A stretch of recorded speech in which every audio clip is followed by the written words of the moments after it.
Now, preview time. So let's take a look at what's coming your way.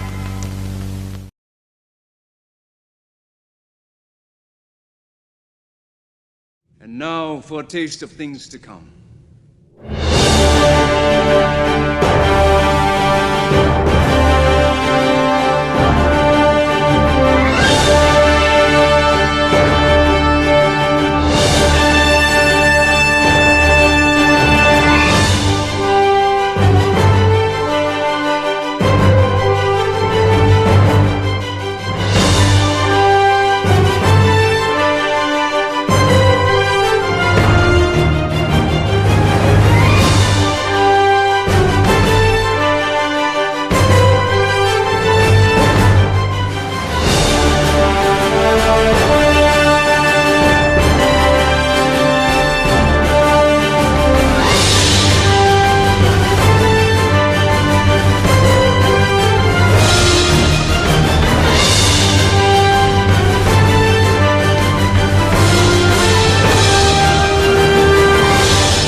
What's going on, everybody, and welcome once again to the Casa D18 Studios YouTube channel. Today I'm here to discuss another pair of songs that I feel may be connected. Now, on the pilot episode, I talked a little bit about the concept of the show and how I had discussed a couple of examples on past live streams, whether it was on an episode of Open Mic Night or Saturday Shenanigans, or The Dad's Not Always on Wrestling. This pairing is one of those examples. Now, I'm not sure if this was the first song pairing that I considered being connected, or if the first pairing that I considered was the pair of songs that I will discuss next, but it was definitely one of the two sets. Today we're going to take a look at a pair of songs from the Fab Four. The songs are For No One from Revolver and She's Leaving Home from Sgt. Pepper's Lonely Hearts Club Band, both by the Beatles. So unlike in the premiere episode that I did, where I covered songs by Billy Ray and Miley Cyrus respectively, both these songs were written by the same artist, John Lennon and Paul McCartney. Both songs were performed by the same artist, the Beatles. Both songs feature Paul on lead vocals. However, the songs came out in reverse order, and if I'm right about the two songs telling the same story, The second part of the story came out before the first part. So, for linear storytelling purposes, I'm going to cover She's Leaving Home first, then we'll get to For No One. Now, She's Leaving Home was written primarily by Paul McCartney, with the writing credit going to Lennon-McCartney, as was the case with all the Beatles songs that were written by either John or Paul. And you can usually tell who the primary writer of the song was based on who sang lead. The song was recorded on March 17th and 20th of 1967 and released on their Sgt. Pepper album, which came out May 26th of 1967. Now, McCartney was inspired to write the song after reading a Daily Mail article about Melanie Coe, a 17-year-old runaway from Stamford Hill. While McCartney fictionalized much of the song's narrative, Coe has stated that it was largely accurate to her own experience. The only inaccuracies were that Coe's boyfriend was a croupier, which is a gambling dealer, instead of a car dealer, and she left in the afternoon instead of in the morning. Coe was found 10 days later after leaving because she had inadvertently revealed her boyfriend's workplace. Upon returning home, she was found to be pregnant and had an abortion. John's contributions to the song was the parents' words in the chorus, while Paul sings the thoughts and the story of the lead. The song lyrics begin, quote, "Wednesday morning at 5 o'clock as the day begins," silently closing her bedroom door, leaving the note that she hoped would say more. She goes downstairs to the kitchen, clutching her handkerchief, quietly turning the back door key. Stepping outside, she is free.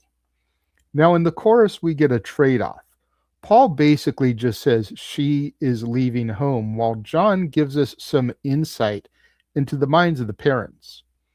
She, we gave her most of our lives, is leaving, sacrificed most of our lives.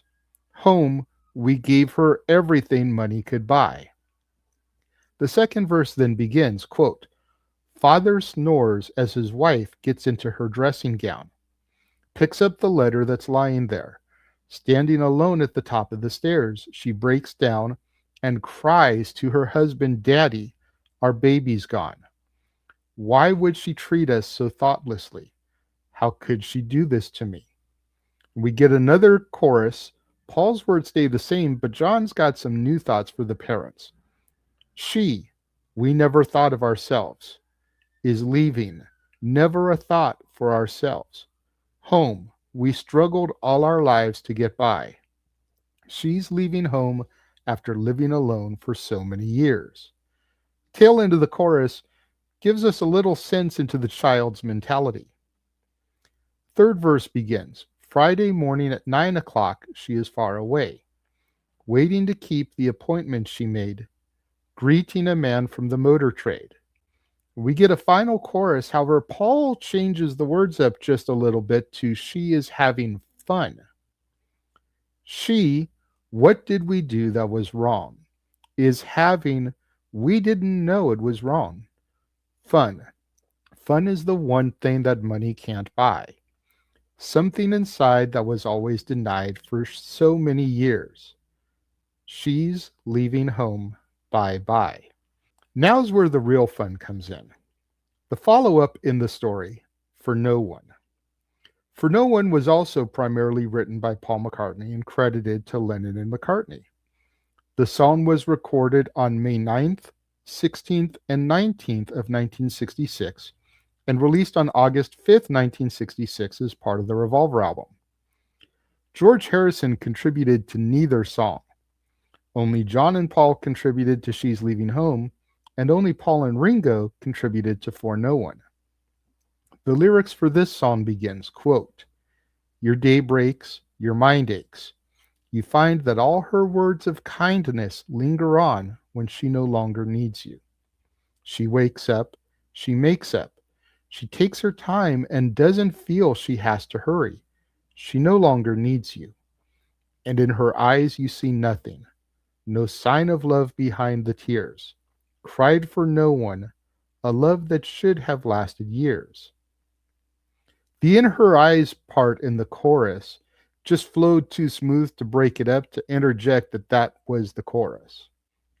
Second verse then begins, quote, "You want her, you need her, and yet you don't believe her when she says her love is dead. You think she needs you." We then get a beautiful French horn solo played by Alan Civil before we return to the chorus. "And in her eyes you see nothing, no sign of love behind the tears. Cried for no one, a love that should have lasted years." The third verse then begins, quote, "You stay home, she goes out. She says that long ago she knew someone, but now he's gone. She doesn't need him. Your day breaks, your mind aches. There will be times when all the things she said will fill your head. You won't forget her. And in her eyes you see nothing, no sign of love behind the tears. Cried for no one, a love that should have lasted years."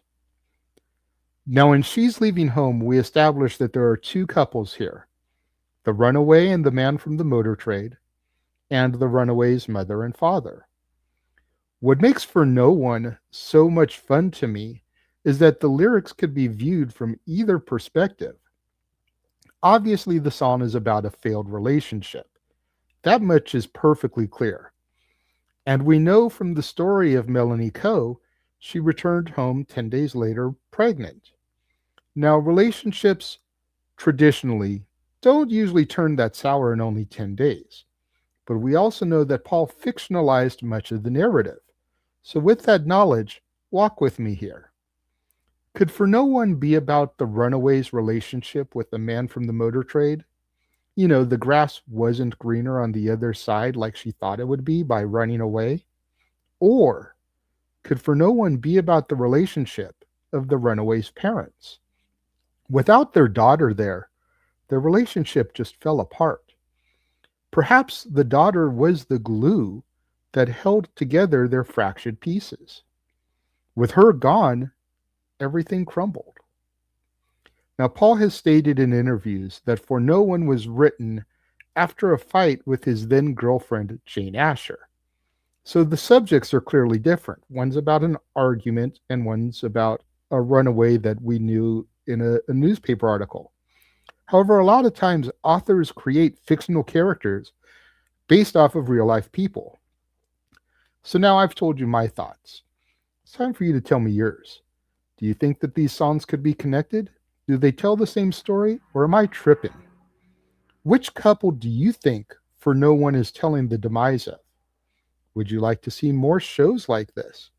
I'm open to suggestions from you, my loyal viewers, if you have two songs that you think are two parts of the same story. Tell me what they are and I'll examine them and potentially do a video on them. Did you enjoy the show? Let me know. Leave your thoughts and comments below, and let's have that conversation, that discussion, that debate, that discourse, that interaction, that engagement that I'm always trying to get from you, my loyal viewers. And let's have some fun banter about the universal language that is music. Make sure you give this video a thumbs up and leave a comment of some sort, as it does help to boost my visibility in YouTube's algorithms. That way my videos will be recommended to other viewers who enjoy music content that may have never heard of the Casa D18 Studios channel before. And until next time, when we return here to the record store for another episode of Same Story, Different Song, exclusively here on the Casa D18 Studios YouTube channel. I have been your host, the Renegade J.J. Williams, thanking each and every one of you guys for joining me and tuning in. And I'll catch you guys next time.